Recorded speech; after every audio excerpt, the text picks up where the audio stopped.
이제 하나님께서 이 거룩한 성일에 우리에게 주실 귀한 말씀입니다. 복된 말씀입니다. 생명의 말씀입니다. 다 같이 일어나셔서 하나님의 말씀을 받들겠습니다. 하나님의 말씀이 선포되어집니다. 헬라인이나 야만인이나 지혜 있는 자나 어리석은 자에게 다 내가 빚진 자라. 그러므로 나는 할 수 있는 대로 로마에 있는 너희에게도 복음 전하기를 원하노라. 내가 복음을 부끄러워하지 아니하노니 이 복음은 모든 믿는 자에게 구원을 주시는 하나님의 능력이 됨이라. 먼저는 유대인에게요 그리고 헬라인에게로다. 복음에는 하나님의 의가 나타나서 믿음으로 믿음에 이르게 하나니 기록된 바 오직 의인은 믿음으로 말미암아 살리라 함과 같으니라. 아멘. 다 같이 앉으시겠습니다. 하나님 앞에 우리 비파 찬송으로 나가겠습니다. 254장 1절, 2절, 5절 부르도록 하겠습니다. 내 주의 보혈은 내 주의 보혈은 정하고 정하다. 내 죄를 정케 하신 주 나로라 하신다. 내가 주께로 지금 왔으니 십자가의 보혈로 날 씻어주소서.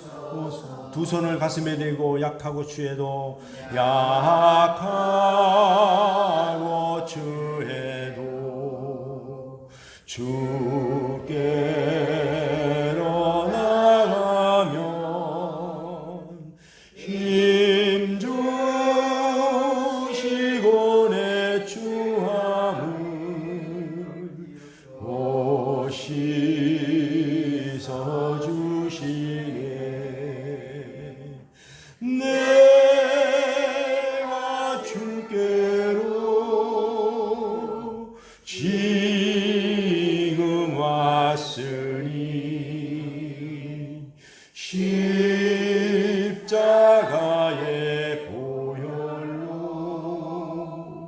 날 씻어 주소서. 그 피가 맘속에 큰 증거 됩니다. 내 기도 소리 들으사 다 허락하소서. 내가 주께로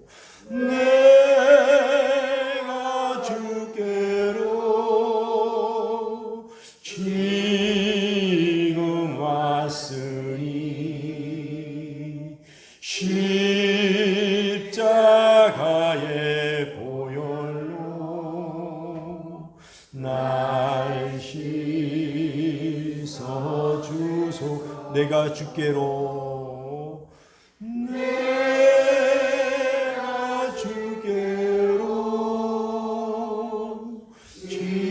지금 왔으니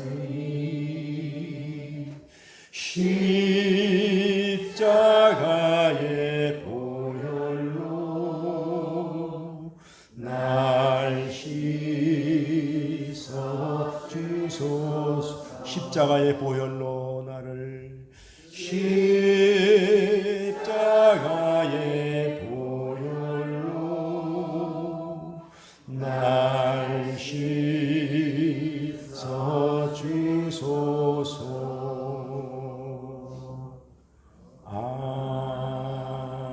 아멘. 할렐루야. 아멘. 옆 사람 인사합시다. 십자가의 보혈로 씻음 받았습니다. 아멘. 우리가 십자가 보혈이 없다면은 교회에 나올 이유가 없지요. 십자가 보혈이 여러분의 심령을 깨끗게 해주실 줄로 믿습니다. 아멘. 아멘. 한번 따라합니다. 복음의 소리, 생명의 소리. 복음의 소리, 생명의 소리. 할렐루야. 여러분들은 복음의 소리를 듣고 귀가 열려서 여기 앉아 있는 줄로 믿습니다. 아멘. 그 생명의 소리를 느껴졌기 때문에 나온 거예요. 그런데 많은 사람들이 이 복음의 소식을 들어도 귀가 안 열려서 안 들리는 겁니다. 그래서 못 나오는 거예요. 여러분, 이 복음의 소리를 듣고 믿어지는 것이 여러분의 하나님의 은혜인 줄로 믿습니다. 아멘. 할렐루야. 아멘. 근데 복음이란 뭐냐 하면은 유앙겔리온인데 기쁜 소식이라는 거예요. 기쁜 소식. 여러분, 이 세상에서 그 어떤 소식이라도 기쁜 소식은 이런 소식밖에 없어요. 왜냐하면 영원히 살 수 있는 길이 있다는, 영원히 죽지 않는 그런 길이 있는 이 소식을 여러분 듣고 귀가 열린 것이 여러분 기적 중에 기적인 줄로 믿습니다. 아멘. 할렐루야. 응? 그래서 이 기쁜 소식이 뭐냐면은 복음이라는 것이에요. 복음, 복된 소리. 예, 소리. 이 복된 소리가 뭐냐? 복음이라는 것입니다. 할렐루야. 아멘. 오늘 우리가 이 청년의 주일, 또 우리가 스승의 주일을 맞이해서 청년이나 이 스승들이 여러분 있음으로 말미암아 우리가 그 복음의 소리를 듣고 우리도 온 것입니다. 할렐루야. 아멘. 우리가 정말로 이 스승의 주일을 맞이해서 우리 여러분들에게 복음을 전해준 그분들을 생각하면서 여러분이 이 복된 소식을 다시 한번 점검하는 귀한 시간이 되기를 주의 이름으로 축원합니다. 아멘. 할렐루야. 아멘. 우리 영상 하나 보고 말씀 듣도록 하겠습니다. 예. 영상이 좀 아무리 짧은 걸 찾아도 한 7분 정도 됩니다. 이것이. 여러분 들으시고 한번 여러분들 역사를 공부하시기 바랍니다. 예.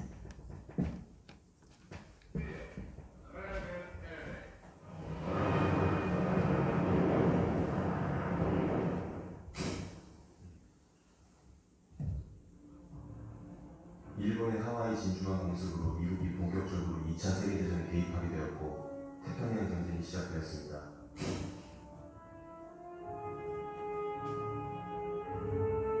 일본은 파죽지세로 동남아시아와 남태평양 일대를 석권했고 인도, 호주까지 위협하게 됩니다. 하지만 이듀웨이 해전과 바달카날 전투로 미국의 강력을 받은 일본은 전쟁의 주도권을 빼앗겼고 연이은 패배로 일본 본토앞까지 내몰리게 됩니다. 그리고 1945년 일본 본토 최후의 방어선 오키나와 전투에서 일본은 가미카제 특공대를 앞세우는 등 결사항전을 벌였지만 80일간의 치열한 전투 끝에 미국이 패하게 되었고 사실상 미국은 일본의 항복을 받아내는 일만 남아있었습니다. 그렇게 1945년 태평양 전쟁은 막바지를 향해 가고 있었습니다. 1945년 7월 26일 포츠담 선언으로 연합국은 일본의 무조건 항복을 권고하지만 일본은 이를 묵살했고 결국 미국은 이전부터 논의 중이었던 원자폭탄 투하를 결정하게 됩니다.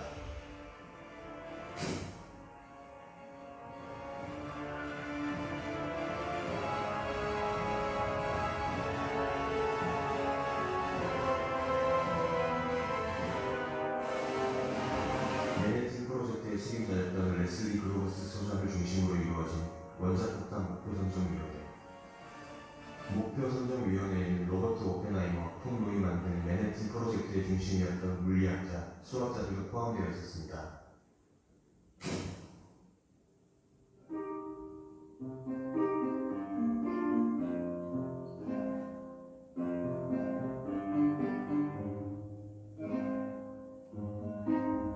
이 조건에 부합하는 도시로 그로버스 소장은 트루먼 대통령에게 최종 목표 4곳을 보고하게 됩니다.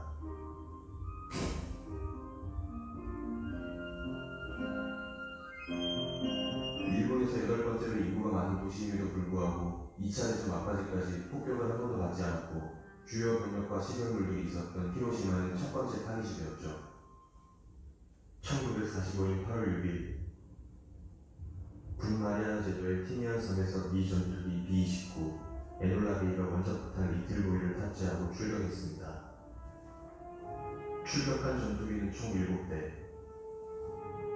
기상 관측기 3대가 먼저 날아가 목표 도시의 날씨를 확인하는 임무를 맡았고 예비기 한 대가 2호선에서 고전 등의 비상 상황에 대비했습니다. 그리고 타격대 3대, 이 중 한 대는 폭발 장면의 촬영, 한 대는 과학적 분석, 그리고 한 대는 원자폭탄을 투하하는 작전의 핵심 전투기였습니다.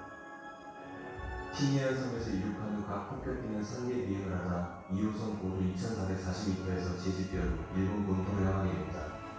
1차 목표는 히로시마. 임무 수행 중 변수가 생길 경우 대체할 목표 중심이 고쿠라와 나가사키였습니다.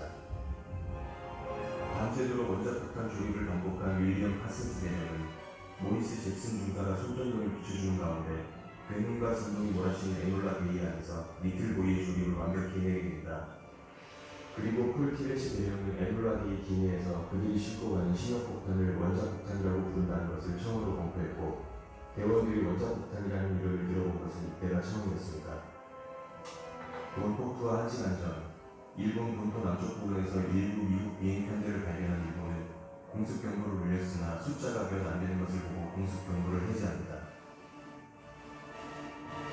하지만 아침 7시 31분 기상 관측 비행기가 고도 9,800m 상공에서 히로시마의 기상 상태가 양호하다는 내용을 모스부호로 보낸 상태였죠.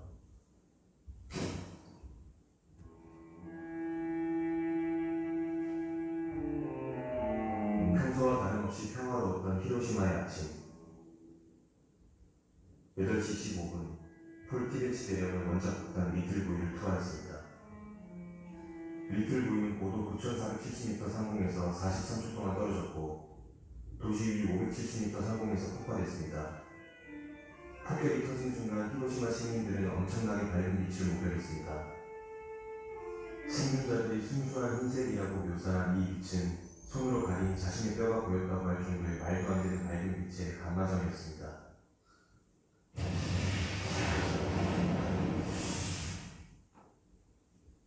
직접 쳐다본 사람들은 눈이 멀어 보였고 폭신지 근처에 오르는 열 목사로 인해 4,000도가 넘었죠. 폭신지 근처는 문자 그대로 초토화되었습니다. 반경 1.6km는 순식간에 사라져버렸고 히로시마 도시를 완벽하게 파괴해버렸습니다.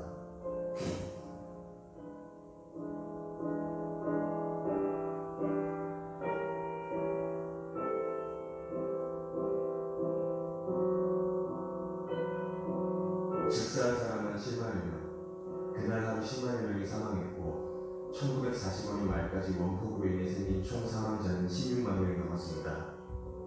이 중 한국인 사망자도 3만여 명이나 됐죠. 1945년 8월 8일 미국은 도쿄 라디오에서 히로시마 폭격을 알리는 내용을 담은 보고를 받았습니다. 당시 라디오 내용은 이러했습니다.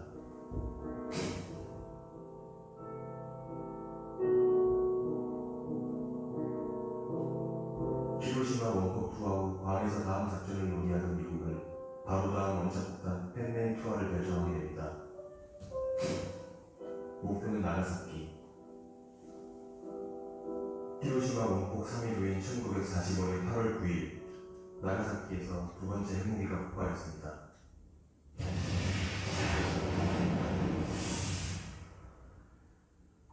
(4만여 명이 즉사했고 나가사키 도시 자체는 완전히 파괴되었습니다. 일본 제국의 모든 군부는 더 이상 연합국을 상대로 어떠한 행정과 저항도 불가능하다는 것을 깨달았습니다. 결국 1945년 8월 15일 일본 쇼와 대노의 무조건 항복을 선언하는 목소리가 라디오를 통해서 흘러나오게 됩니다. 이로 인해 전쟁은 끝났고 한국도 독립을 맞이하게 되었죠. 원폭 투하로 태평양 전쟁이 끝났지만 여태껏 보지 못했던 엄청난 위력의 곧 핵전쟁에 대한 공포와 혐오감, 그리고 인류 멸망에 대한 위기감으로 이끌었습니다.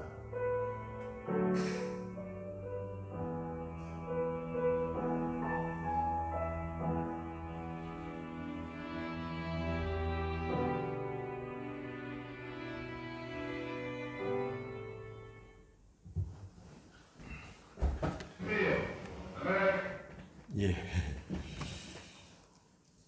복음이란 유앙겔리온에서 유래하였는데 유앙겔리온에서는 사자를 뜻하며 승리의 소식이나 기쁨을 일으키는 정치적 또는 개인적 소식을 가져오는 것을 말합니다. 오늘은 스승의 주일이고 청년 주일입니다. 스승의 복된 소식을 들어서 여러분들의 생명의 소리를 들려주었고, 그래서 우리도 이 복음을 접하게 되었고 영원히 살 수 있는 생명을 얻게 된 줄로 믿습니다. 이 복음은 또 다이나마이트라고도 합니다. 다이나믹이라고도 하고, 그러니까는 이 우리가 원자폭탄이 터져서 우리가 힘으로 자유를 얻은 것보다도 몇 배, 원자폭탄보다도 더 강력한 것이 복음이라는 것입니다. 복음은 사람의 완악한 마음, 그 다음에 이 굳은 마음, 그리고 절대로 변하지 않는 마음을 하나님의 성령이 들어가면, 이 복음이 들어가면은 다 다이나마이트로다가 이 바위를 깨듯이 우리 마음이 다 부서지고 깨어져서 옥토가 된다는 말씀입니다. 근데 이 소식을 듣고 전혀 이 귀가 막히면은 열리지 않는다는 이야기죠. 그럼 일본이 세계 2차 대전에서 원자폭탄을 떨어뜨리기 전까지 수많은 소식을 전했어요. 항복하라고. 그러면 너희들이 다 산다는 이야기입니다. 그래서 1차적으로 본토를 갖다가요, 수십 번 공습을 합니다. 여기 보면은요, 1945년 3월 9일 날 1차적으로도 도쿄로다 공습을 합니다. 그래서 1차에 8만 명이 죽습니다. 일본이. 도쿄의 수도를, 변두리를 공격해가지고 12만 명이 1차에 부상을 당하고 27만 가구가 집이 부서집니다. 근데도 항복을 안 해요. 그래서 다시 3월 10일 날 또 폭격을 합니다.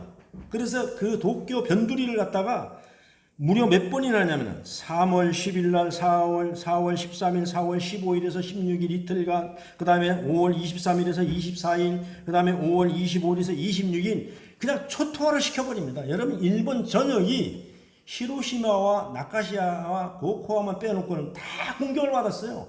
엄청난 피해를 입었습니다. 우리가 아는 것은 히로시마, 나가사키 공격을 받아서 그냥 패망한 줄 아닙니다. 그 전에 수없이 공격을 받아서 수십만 명이 죽었습니다. 그래서 히로시마, 나가사키까지 최후로다가 경고를 한 겁니다. 안 하면 우리가 원자폭탄을 떨어뜨리겠다. 그래서 연합군이 계속 승리를 하는데도 불구하고 이들이 항복을 안 한 겁니다. 그래서 정말로 이 소식을 들었을 때에 이들이 정말로 그걸 정말 진짜로 알아듣고서 그들이 항복했다면은 많은 국민이 죽지 않았고 엄청난 피해를 보지 않았어요. 우리만 전쟁에 피해를 입고 6.25 전쟁으로 말미암아 우리만 잿더미에서 일어선 것 같죠. 아닙니다. 일본도 완전히 잿더미에서 일어선 나라입니다. 독일도 마찬가지입니다. 전쟁은 무서운 거예요. 전쟁은 무서운 겁니다. 이 원자폭탄을 준비해서 원자폭탄을 실어서 갖다 떨어뜨리는 사람들 그 심정은 어떻겠습니까, 여러분? 상상을 초월합니다. 지금 우리가 왜 북한의 원자폭탄을 무서워합니까? 히로시마에 떨어뜨렸던 원자폭탄이 지금은요 1600배랍니다. 1600배. 그들이 파편에 맞아 죽은 게 아닙니다. 5700m 상공에서 1만 m 상공에서 왜 자기가 포탄을 떨어뜨리는 비행기도 자사면 떨어질 수 있어요. 그래서 9700m라 하지만은 1만 m 아닙니까? 그래서 570m 지점에서 터지게 만들었습니다. 열 있잖아, 열. 사천도의 열에 의해서 사람들이 다 눕고 집들이 800km 속도나 되는 바람에 의해서, 풍력에 의해서 다 날아가 버린 거예요. 사방 16km, 1.6km인가 사방이 하루아침에. 그런데 연합국에서는 항상 경고를 합니다. 경고를 해요. 히로시마에 떨어뜨릴 때도요 140만 장을 만들어 가지고 피하라 했어요. 국민들한테. 우리는 진짜로 떨어뜨리니까 다 피하라고 경고를 수없이 했어요. 그런데 그날 비행기가 7대 왔다 그러잖아요. 수없이 수백 대씩 와서 공격을 하니까 그날은 세대 오니까 정찰하러 오는가 보다 착각을 했어요, 이 사람들이요. 근데 임무가 다 틀리잖아요. 원자포탄을 떨어뜨리는 조, 원자포탄을 그 사진을 찍는 조, 그 다음에 여러 가지 기록을 하는 조, 다 비행기마다 틀린 거예요. 그래서 공습 해제를 했습니다, 이 사람들이. 그리고 정확하게 8시 15분에 포탄이 떨어져서 그 그걸 쳐다보거나 나중에 그 너무 뜨거워가지고 비가 내리는데 그걸 다 했는데 그게 원폭 피해자들이에요. 여러분 한국 사람들도 약 4만 명이 히로시마에서 3만 명, 나가사키에서 1만 명, 4만 명이 피해를 입었습니다. 뭐 죽은 사람만 그래요. 살아있는 사람이 더 고통이죠. 히로시마에 원폭 피해 박물관이 있습니다. 저는 가보고요. 여기 쳐다볼 수가 없습니다. 그것을 쳐다볼 수가 없습니다. 사람이 우리나라의 나환자는요 환자 축에도 못 들어갑니다. 사람이 전부 녹아서 전부 죽은 거예요. 녹아서. 왜 이런 말씀을 드립니까? 지금 우리나라 대통령이 히로시마에 가 있잖아요. 근데 일본이 그런 패망에서 어떻게 일어섰으며 우리 한국이 어떻게 일어섰습니까? 그것은 뭐냐면은 복음입니다. 복음. 그리고 이 복음 소식에서도 뭐냐면은 용서라는 거예요. 여러분 한번 일본에서 미국을 생각할 때 물론 진주만을 먼저 공격했지만은 바라보면요 원수도 그런 원수는 없어요. 그런 원수 없죠. 그런데도 재빨리 생각과 전환을 바꿔서 과거에 얽매이지 않고 미국에서 원조를 받아가지고 도와줬어요. 미국에서요. 그래가지고 도시를 다시 건설하기를 시작하는데 너희들 원수잖아. 너희들 나쁜 놈이야. 그렇게 했으면 여태까지 못 일어납니다. 이길 수 있는 길은 뭐냐 하면은 빨리 생각을 깨닫고 우리가 그들보다 더 월등하게 힘을 갖추는 겁니다. 경제적인 힘을 갖추는 겁니다. 교육의 힘을 갖추는 겁니다. 그리고 국민성을 갖추는 거예요. 그래서 먼저 미국에서 받아들인 것이 반도체입니다. 반도체. 그 사람들이. 지금도 반도체가 우리나라의 삼성에서 쓰는 모든 휴대폰의 반도체가 일본에서 나오는데 그 부속 하나 딱 안 주면 못 만듭니다. 그들은 아직까지도 가보면은요, 우리 책에서 보면은 그들은 후지산 중턱에다가 회사를 차려놓고요, 직원들에게 일절 전부 다 컴퓨터를 지급하지 않습니다. 왜? 비밀을 빼돌리고 USB나 이메일로 보내기 쉽잖아요. 그래서 지금도 그들은 아날로그로 합니다. 모든 서류를 보내도 우편으로 보내고 사람을 직접 만나서 주고 이렇게 하죠. 안 합니다.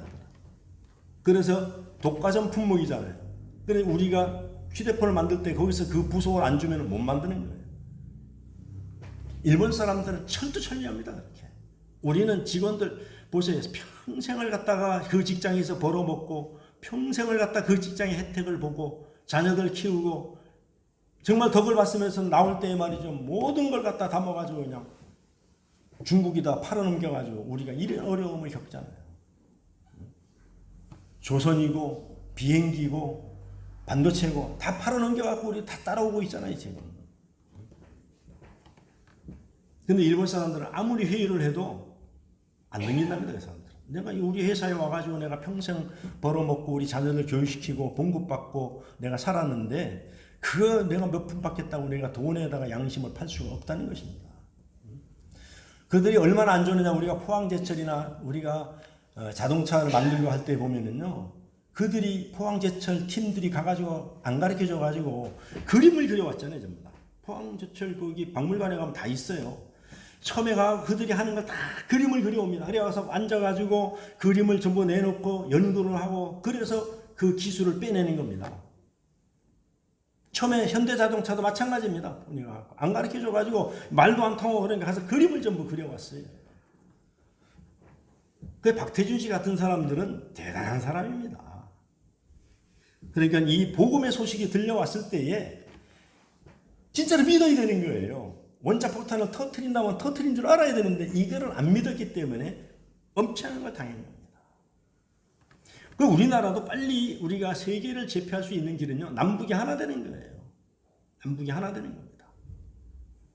우리가 언제까지 북한에다가 빨갱이하고 북한에서는 남조선 놈들하고 그렇게 하긴 그래 해봐야 아무 소용 없어요. 그건 우리만 마음 상해요. 성경에 기록되어 있어요. 너희가 원수 갚는 것을 하나님께 맡기고 원수를 사랑하라 그랬잖아요.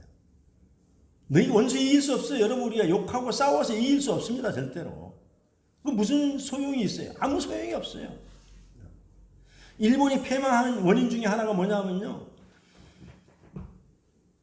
우리는 끝까지 싸워야 된다. 우리는 이길 수 있다. 그래가 죽창을 만들어가 죽창가를 부르면서 말이죠. 난리를 지겠어요. 그리고 가미가제라는 게 있잖아요.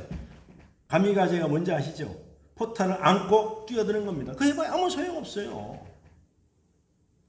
그래도 항복을 안 해가지고 결국은 포탄을 갖다가 온 국토가 초토화 시켜버렸잖아요. 초토화 시켰어요. 그래서 기술을 연수받고 나중에 저 북해도 가면 홋카이도라고 있어요. 거기에 도시를 미국에서 와서 자기네 돈으로 만드는 건 아닙니다. 설계를 해주고 도와줘서 그 도시를 만들었어요. 그렇게 도움을 다 받아서 경제성장을 일으켰다는 것입니다. 그래서 오늘 보면은 1장 17절 한번 말씀을 한번 띄워주시기 바랍니다. 한번 같이 한번 읽어보겠습니다. 시작. 복음에는 하나님의 의가 나타나서 믿음으로 믿음에 이르게 하나니 기록된 바 오직 의인은 믿음으로 말미암아 살리라 함과 같으니라. 할렐루야.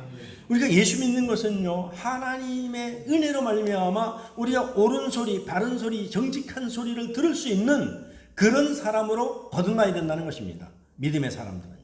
근데 그게 어떻게 하면 들을 수 있느냐? 우리가 하나님께 의지하고 하나님께 기도하고 하나님의 말씀으로 가고 예배하고 하나님의 편에 섰을 때에, 하나님의 자녀가 됐을 때에 우리가 그 소식을 들을 수 있다는 이야기입니다. 왜냐하면 우리가 반대편에 서면은요, 원수의 편에 서면 원수의 소리를 들을 수밖에 없어요. 여러분, 사기꾼이요, 얼마나 말을 잘하는지 몰라요. 그래서 사람들이 속아 넘어가는 거예요. 사람들이 속아 넘어가는 거예요. 여러분, 우리가 뉴스에 나오는 선전선동이라는 얘기를 들어보잖아요. 여러분, 북한만큼 말을 잘하는 데가 없어요. 선전선동. 그건 선전선동이 뭡니까? 그건 가짜라는 이야기예요. 선전은 글자 그대로 선전이라는 겁니다. 우리가 6.25 전쟁 때도 선전선동에 넘어가서 그 어려움을 당한 것입니다. 젊은이들이. 그때는 우리 문명률이 높기 때문에 그런 거예요. 그래서 우리 복음의 소식을 들으면은 이건 기쁜 소식인데, 우리가 복음의 소식을 들으면 죽은 나사로가 살아나는 그런 역사가 일어나요. 많은 병자들이 고침을 받습니다. 그래서 우리가 복음의 소식을 들은, 소리를 들은 우리가 이 복음의 소리를 전할 수 있어야 됩니다. 전할 때에 하나님의 은혜의 열매가 맺히는 줄로 믿습니다. 그리고 그걸 갖다가 오늘 본문 말씀에 복음의 빚진 자라는 것입니다. 복음의 빚진 자. 경제성장이 말이죠. 북한하고 남한하고 차이가 뭔지 압니까? 농사만 짓는 거 보면은 북한은 농촌진흥청이라는 게 없어요. 그래 본인들이 씨앗을 놔둬야 됩니다. 농사를 짓고 나서 우리 마늘 씨앗을 놔둬야 나중에 마늘 심을 수 있잖아요. 벼를 놔둬야 벼를 우리가 심을 수 있잖아요. 그런데 그들은 배가 고프니 그것까지 다 먹어버리는 거예요. 그리고 또 어쩌다 심어놔도 익기 전에 다 따다 먹는 거예요. 그거는 북한에서 넘어온 사람들의 이야기입니다. 우리 얘기가 아니에요. 먹을 게 없어요. 전부 다 넘어온 사람들 얘기 들어보세요. 배고파 넘어온 거예요. 등 따시고 배부르면 넘어올 이유가 없어요, 여러분. 근데 우리나라는 뭡니까? 농촌진흥청에서 씨앗을 다 관리하는 거예요. 그 요즘은요, 농촌에 안 가보셨죠?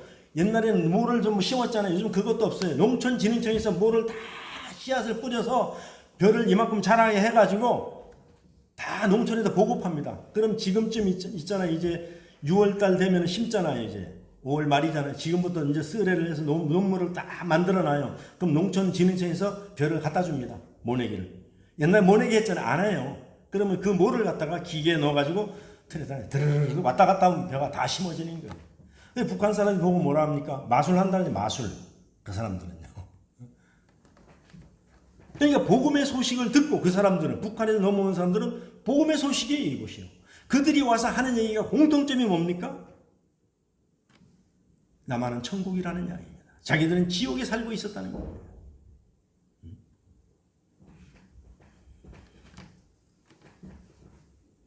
우리가 복음의 소식을 들으면 넘어지지 않습니다. 실족하지 않습니다. 그리고 하나님의 말씀으로 말미암아 발과 손목에 힘을 얻어서 우리는 소망을 가지고 일어날 수 있는 거예요. 할렐루야. 그래 절망 속에서 탄식하는 영혼들이 큰 빛을 보게 되는 것이고, 원수 마귀에게 눌린 자가 자유를 얻게 되는 것이고, 약한 자가 강하게 되는 것이고, 우둔한 자가 지혜로운 자가 되고, 병든 자가 건강한 자가 되는 겁니다. 가난한 자가 부하게 되는 것이고. 할렐루야. 아멘. 그래서 이 복음을 우리가 믿으면요 이렇게 변하는 거예요.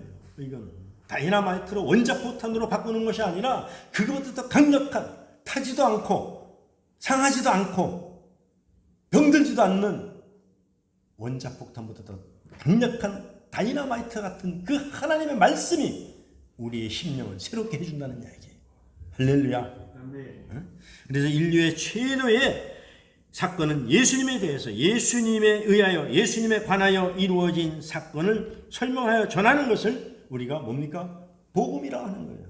여러분들이 복음을 전할 때 어렵게 생각하면 돼요. 여러분들이 만난 하나님을 전하면 되는 거예요. 내가 만난 주님, 내가 만난 예수님, 내게 역사하셨던 예수님, 나에게 은혜를 주셨던 예수님, 그걸 전하면 되는 거예요. 근데 여러분들이 뭘 자꾸 가미해서 하려는 게 어려운 거예요. 내가 예수 안 믿었고 내가 예수 믿으라 하면 내 주먹을 믿으라 했는데 어느 날 갑자기 누가 와서 전도해서 갔는데 가기 싫어서 갔는데 가서 은혜를 받아서 하나님이 나에게 이런 은혜를 주고 내 병도 낫게 해주고 내가 눈물이 나고 내가 말이지 이렇게 용기를 얻어, 이거 전하면 되는 거예요. 그게 복음입니다. 내가 복음을 받아들였더니 내가 이렇게 변했다는 겁니다. 다른 거 볼 게 없어. 여보 날 봐요. 당신 날 봐. 내가 어떤 사람이었었는가. 이게 복음을 전하는 거예요. 할렐루야. 아멘. 그래서 마가복음 4장 23절에 보면은 귀 있는 자는 들을지어다. 그럼 반대로 얘기하면 뭡니까? 입 있는 자는 전할지어다. 할렐루야. 그럼 입이 있잖아요. 그럼 내가 맨날 여러분들이 부탁하는 게 뭡니까? 입이 열리게 해달라고 기도하라고. 입이 열리게 기도하십시오. 입이 열려야 됩니다. 아무리 좋은 곳이 내게 있어도 내가 전하지 않으면 안 되는 겁니다. 옛날에 우리 어른들이 있어요. 부뚜막에 소금도 집어넣어야 짜다고, 복음도 전해야 복음이지 나 혼자만 갖고 있으면 복음이 안 되는 거예요. 듣든지 못 듣든지. 할렐루야. 에스겔서 3장 11절 한번 보겠습니다. 한번 같이 읽어 시작. 사로잡힌 내 민족에게로 가서 그들이 듣든지 아니 듣든지 그들에게 고하여 이르기를 주 여호와의 말씀이 이러하시다 하라. 할렐루야. 세상에 사로잡힌 자 많아요. 어두운 영에. 더군다나 요즘은 먹고 살기가 좋고 생활이 좋아지니까 산으로 들로 얼마나 좋은 데로 많이 나가는지 몰라요. 그런데 오늘 에스겔서 3장 11절에 뭐라 그랬어요? 내 민족에게 가서 사로잡힌 내 민족, 어두운 영에 사로잡힌, 마귀에게 사로잡힌, 물쾌락에 사로잡힌 내 민족에 가서 그들이 듣든지 안 듣든지 그들에게 고하라 이겁니다. 왜? 내가 하나님을 믿고 복음을 받고 보니까 내가 이렇게 변했다. 내가 이런 은혜가 있다. 우리 아는 사람 중에 이런 병이 났다. 이런 사람이 이렇게 사업에 실패했는데 예수 믿고 이렇게 복을 받았다. 이걸 전하라는 이야기입니다. 할렐루야. 이러한 여호와의 말씀, 이러했다는 것을 전하라는 거예요. 얼마나 쉽습니까? 내 아들이 공부 못했는데 예수 믿고 잘해. 공부 잘하고 마음을 못 잡았었는데 차분해졌고 별겁니까? 아무리 병원 다녀도 안 낫는데 어느 병원에 갔는데 하나 은혜로 낫다는 이야기입니다. 할렐루야. 그래서 생명의 소리란 영혼이 사는 소리입니다. 생명의 소리는요 그냥 사는 게 아닙니다. 영원히 사는 소리입니다. 영원히 사는 소리입니다. 영원히 살아나기를 원하십니까? 영원한 생명을 누리기를 원하십니까? 영원한 주님의 나라에 들어가기를 원하십니까? 복음의 소리를 들으세요. 들으면 믿음이 생깁니다. 믿는 것만큼 역사가 일어나는 거예요. 믿는 것만큼 다이나마이트와 같은 그런 폭발력이 일어나는 거예요. 이 복음으로 새로운 생명들을 출생해야 되는 의무가 우리에게 있는 것이라는 말입니다. 아멘. 고린도전서 4장 15절을 한번 보겠습니다. 4장 15절 시작. 그리스도 안에서 1만 스승이 있으되 아버지는 많지 아니하니 그리스도 예수 안에서 내가 복음으로써 너희를 낳았음이라. 할렐루야. 여러분 진짜 스승이 누굽니까? 여러분들 교회로 인도한 사람입니다. 여러분들을 예수 믿으라고 한 사람입니다. 세상에 1만 스승, 얼마나 스승이 많아도 이 예수 그리스도 우리 하나님 이거밖에 없는 거예요. 여러분 세상에 아무리 많은 스승이 있어도 여러분들을 교회로 이끌고 예수 믿게 한 스승을 잊지 마시기 바랍니다. 이런 스승보다 더 좋은 스승이 없어요. 베드로전서 1장 23절입니다. 한번 읽어보겠습니다. 시작. 너희가 거듭난 것은 썩어질 씨로 된 것이 아니요 썩지 아니한 씨로 된 것이니 살아있고 항상 있는 하나님의 말씀으로 되었느니라. 아멘. 할렐루야. 여러분들이 예수 믿는 것은요 썩어질 것이 아닙니다. 썩지 않고 영원히 살 수 있는 그런 씨로 바뀐 겁니다. 우리가 씨가. 할렐루야. 그래서 허물과 죄로 죽은 자들에게 복음의 소리야말로 기쁨의 소리요 승리의 소리요 가장 복된 소리인 줄로 믿습니다. 이 세상에 이거보다 더 좋은 것은 없어요. 디모데후서 4장 2절입니다. 한번 함께 읽겠습니다. 시작.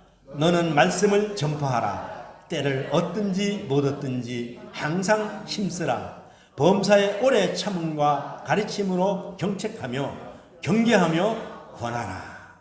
그러니까는 때로는 먹을 거 사가지고 와서 이렇게 하기도 하고 때로는 안 그러면 막 욱박질러서 하기도 하고 그렇게 해서 어떻게든지 하여튼 권하든지 아니면 경계를 하든지 경책을 하든지 이것을 받아들일 때까지 여러분들이 끈질기게 복음을 전하라는 이야기입니다. 할렐루야. 네. 힘쓰라는 얘기입니다. 항상 여러분들이 힘써야 됩니다. 영혼에 대해서. 그 다음에 우리가 의인은 믿음으로 사는 것입니다.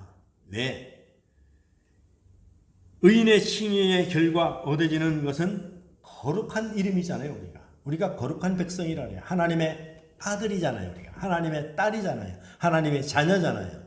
하나님이 예수님 뭐라고 말씀? 내가 거룩하니 너희도 거룩하라 그랬거든요. 그러니까 하나님의 의인이니까 우리도 의인이에요. 의인화된 거예요. 그래서 하나님께서 회개와 신앙이 인간 편에서 나타나게 하시고 의롭다. 그러니까 칭의했다는 겁니다. 그래서 선언은 하나님 편에서 인간에 주신 선물이라는 거예요. 하나님께서 엄청난 선물을 우리에게 주셨어요.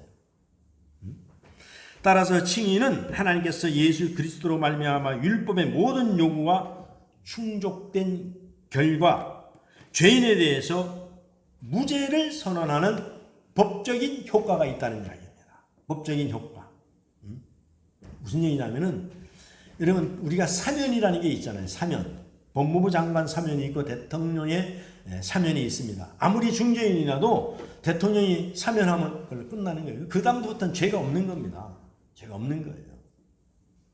그러니까 예수님이 우리에게 의인화를 선언했다는 것은 영적으로, 육적으로 죄가 아닙니다. 그래서 하나님께서 중요시 여기는 것은 사람은 누구나 살아다 보면 도덕적인 실수를 할 수가 있어요. 그래서 도덕적인 죄를 가지고 천국 못 가는 게 아닙니다. 회개를 안 해서 못 가는 것이죠.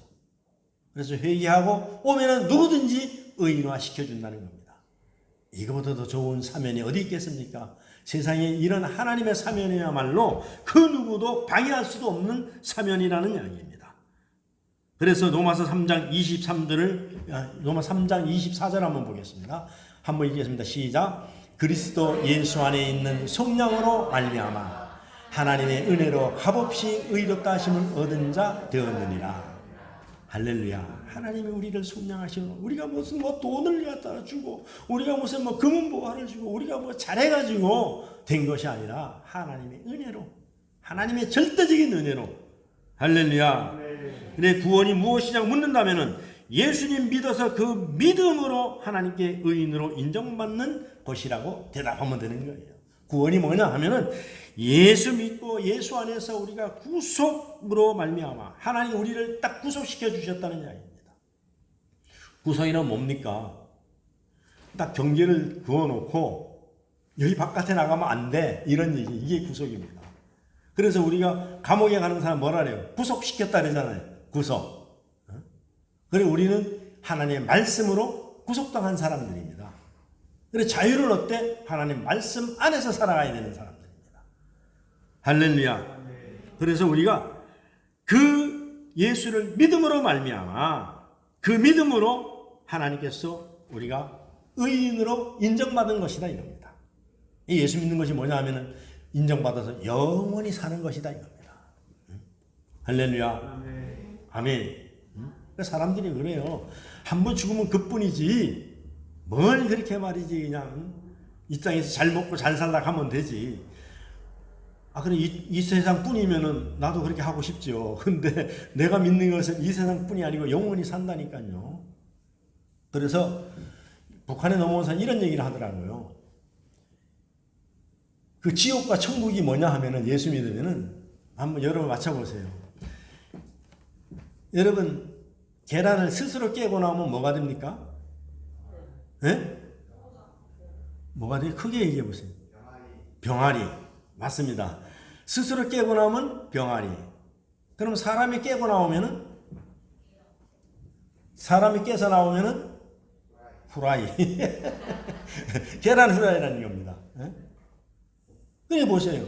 우리가 스스로 예수 믿고 우리가 나오면 부활되는데 우리는 천국 가는 거예요. 근데 세상에 살면요 후라이 돼버리고 마는 겁니다. 세상에 살면은요. 세상에는 우리를 후라이 만들려고 눈을 부릅뜨고 있는 세상이 얼마나 악한지 몰라요. 할렐루야. 그래서 우리는 비로소 우리 하나님과 화목할 수 있고 우리가 죄에서 구원받았기 때문에 죄와 죽음 그리고 사단의 세력에서 우리가 자유함을 얻을 수 있는 것입니다. 그래서 의인은 믿음으로 말씀을 읽고 믿음으로 기도하고 믿음으로 전도하는 게 의인입니다. 할렐루야. 우리 믿음으로 하는 것이지 우리가 무슨 능력이 있어서 그래서 여러분 믿음으로 해야 되는데 내 능력으로 내가 뭔가 보여주려고 하면 전도 안 됩니다. 전도 안 되는 거예요. 잠언 24장 16절을 한번 보겠습니다. 시작. 대저 의인은 7번 넘어질지라도 다시 일어나려니와 악인은 재앙으로 말미암아 엎드러지느니라. 여러분 세상에 실패한다고 걱정하지 마세요. 넘어지는 것도 하나님께서 더 큰 거 주시려고 하는 거예요. 넘어지는 것도 하나님께서 더 크게 쓰시려고 하는 거예요. 그래서 망하는 사람이면은 넘어져서 망하는 게 아니라 넘어졌는데 안 일어나서 망하는 거예요. 넘어지는 게 문제가 아닙니다. 넘어졌더라도 여러분 일어나시기를 바랍니다. 엎드러졌더라도 일어나시기를 바랍니다. 넘어졌더라도 일었으면 엎드러졌더라도 일었으면은 우리 주님이 마침내 우리를 도우셔 줄 줄로 믿습니다. 아멘. 그래서 잠언 24장 20절에 보면은 한번 읽어 시작. 대저 행악자는 장래가 없고 악인의 등불은 꺼지느니라. 할렐루야. 의인은 실패가 없어요. 다만 시험만 있을 뿐이죠. 그 시험을 잘 이기면은 7번 넘어질지라도 할렐루야. 예수 안 믿어도 우리 윤석열 대통령은 9번 떨어졌다 하대. 9번만 일어섰는데 세상에 자기가 대통령이 될 줄 알았겠습니까? 어떻게 됐든지 간에 하여튼 넘어졌더라도 일어나면은 성공의 길이 열릴 줄로 믿습니다. 근데 여기는 7번인데 뭐, 대단한 사람들도 많아요. 성경에서 말하는 의인과 악인의 구분 기준은 믿음이 있느냐 없느냐 차이입니다. 믿음이 있느냐 없느냐 차이. 믿음이 있으면은 7번 넘어져도 다시 일어나는 거예요. 믿음이 없으면은 꼬꾸라지는 겁니다. 의인과 악인 모두 죄인들인데 예수 그리스도를 믿느냐 안 믿느냐에 따라서 의인과 악인으로 구별되는 것뿐이에요. 좀 더 정확하게 표현하자면 의인은 용서를 받아들이는 죄인이고 악인은 용서를 거부한 죄인이라는 것입니다. 똑같은 죄인인데도 불구하고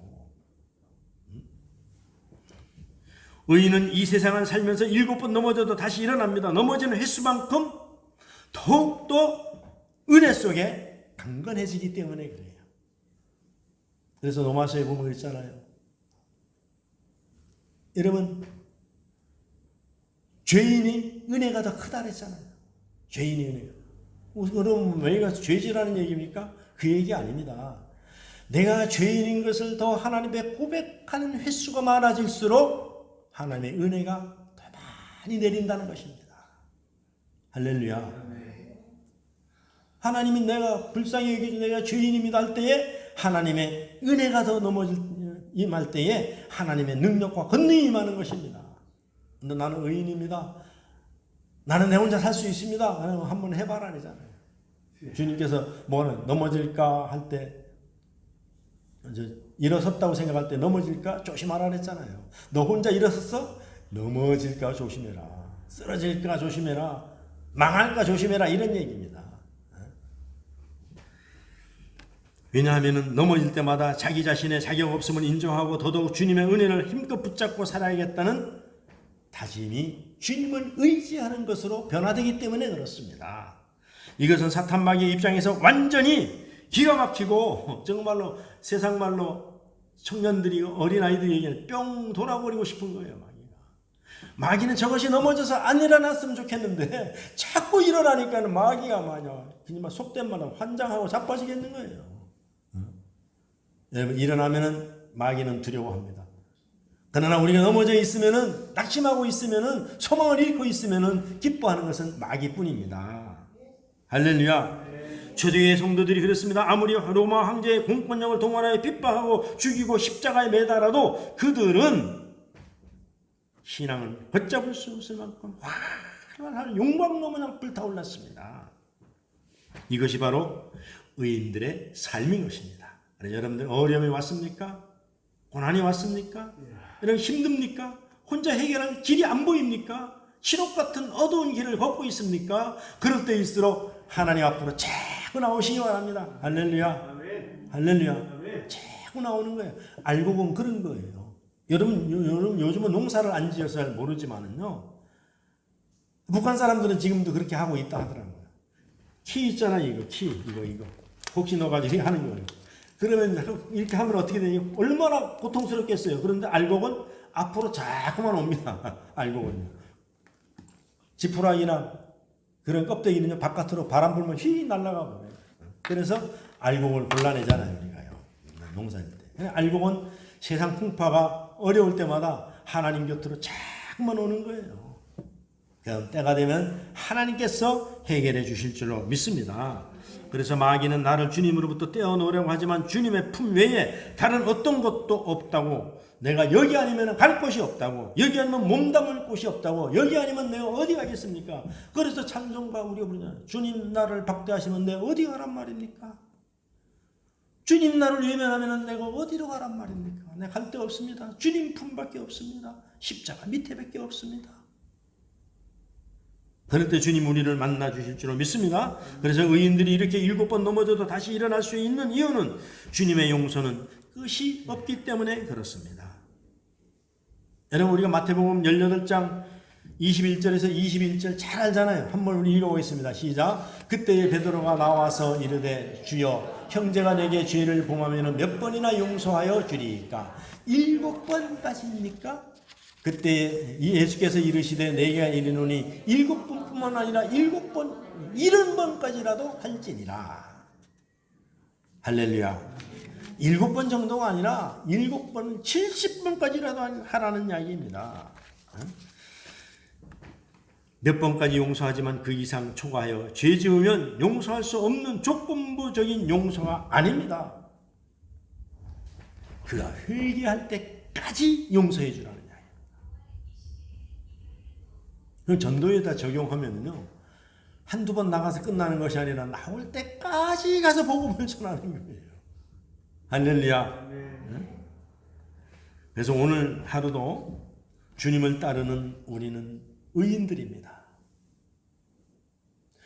아무리 우리가 어렵다 해도 2차 대전 당시만 하겠습니까? 우리가 아무리 어려워도 포탄이 쏟아지는 화약고 냄새가 나는, 그리고 내 옆에서 수많은 사람이 죽어가고 상해가는 그때만 하겠습니까? 그때 되면은 아무것도 아니죠. 아무것도 아닙니다. 아까도 말씀드렸지만 도쿄 폭격 때에 약 37만 명이 사망을 했다고 합니다. 엄청난 사람들이 죽었어요. 1차 구호수 때 8만 명이 죽고 27만 가구가 부서지고 12만 명이 부상했는데 7, 8번의 폭격을 당했는데 한 번 공격할 때마다 그러니까는 각 구별로다가 말이죠. 우리가 그 보면은 이제 부산 같으면은 부산 시청 있는 데가 있잖아요. 그래서 주변으로 다 강서구, 북구, 저쪽에 서구, 사구 이렇게 포탄을 터뜨리고, 그래서 말 안 들으면 또 해운대구, 금정구 또 터뜨리는 거예요. 또 말 안 들으면 영도구, 중구 이래가지고 막 점점점 조여오는 겁니다. 그렇게 폭격을 했어요. 그 용서하면 살려줄게. 근데 용서 안 한 겁니다. 항복해라 이거예요. 항복해라. 항복해라 이겁니다. 이는 공산주의 있잖아요. 중국, 러시아 이쪽 공산권하고 자유민주주의하고 같은 무기를 만들어도 틀립니다. 난 그걸 몰랐는데요.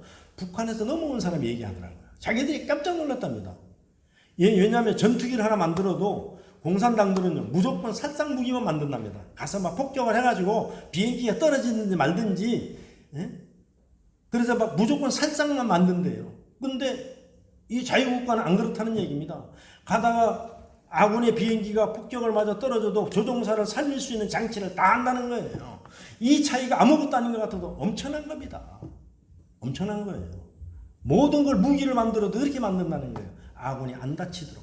그 많은 돈이 들어가도 탈출구를 만들고 방탄유리를 만들고 이래가지고 만든다는 거예요. 그 차이가 있다는 겁니다. 그리고 사람들이 많이 상하지 않도록 세심한 배려를 해서 한다는 거예요. 그리고 항상 사전 예고를 한다는 겁니다. 근데 공산당들은 사전 예고가 절대로 없다는 거예요. 자기들은 어떻게든지 이기기만 하면 된다는 이야기입니다. 그 차이가 아무것도 아닌 것 같아도 엄청난 차이가 나는 거예요. 여러분, 오늘은 스승의 날입니다. 여러분에게 복음을 전해준 스승이 누구였습니까? 그 은혜를 잊지 마시고 여러분들도 때를 얻든지 못 얻든지 이 다이나마이트보다 더 강한, 이 원자탄보다 더 강한 이 복음을 우리가 전하는 의인들이 다 되시기를 주의 이름으로 축원합니다. 그래서 의인의 삶은 복음의 소리를 내는 삶입니다. 의인의 삶은 생명의 소리를 내는 삶입니다. 의인의 삶은 읽고 기도하고 전도하는 삶입니다.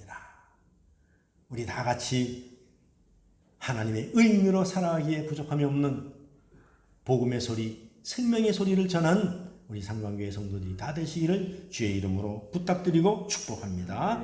참으로 좋으신 아버지 하나님 감사합니다. 오늘 주신 말씀을 통하여서 우리가 한량없는 은혜를 온 입은 복음의 소리를 듣고 아버지 우리가 생명을 얻었고 우리가 영생을 얻었사오니 생명을 얻고 영생을 얻은 우리가 이 복음의 소식을 전할 수 있는 우리들 되게 하여 주시옵소서. 감사하고 예수님의 귀하신 이름 받들어 기도하옵나이다. 아멘.